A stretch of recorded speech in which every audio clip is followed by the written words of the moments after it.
দেখুন, এই মেশিনের সাহায্যে 30 মিনিটের কাজ 1 মিনিটেই শেষ।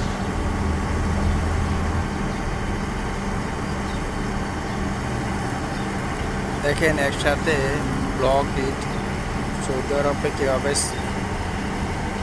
ছাদের উপরে উঠাইতেছে, প্রায় 3 তলার উপরে বাংলাদেশ হিসেব করতে পারে।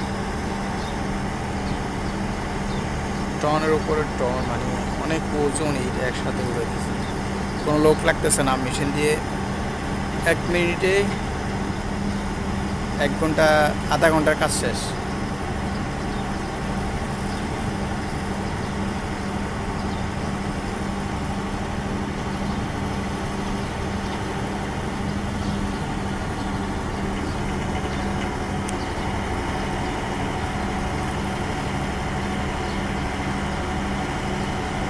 এই যে এইখান থেকে বসে কন্ট্রোল করতেছে।